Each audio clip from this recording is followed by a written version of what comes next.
నేరం ఎప్పుడు నేరమే, సంఘటన ఎప్పుడు సంఘటనే. కానీ ఒక సంఘటనలో వచ్చిన ఎక్స్పోజర్ ఇంకొక సంఘటనలో జరగదు.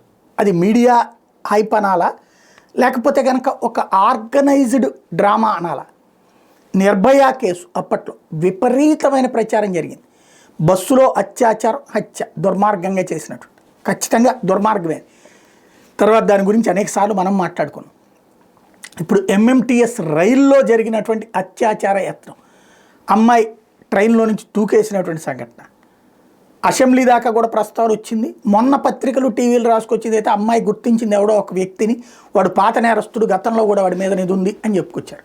అయితే ఇవాళ బ్రేకింగ్ న్యూస్ల కథ ఏంటయ్యా అంటే, ఈ రోజు వరకు 6 రోజులైనా కూడా ఏమీ లేదు, అమ్మాయి గుర్తించలేని పరిస్థితిలో ఉంది. అక్కడ సీసీటీవీ ఫుటేజులు, వీళ్ళు రైళ్ల దగ్గర రైల్వే స్టేషన్లో ఎక్కేటటువంటి సీసీటీవీ ఫుటేజులు అవి చూపించి అమ్మాయికి చెప్తే గుర్తించలేని స్థితిలో ఉంది.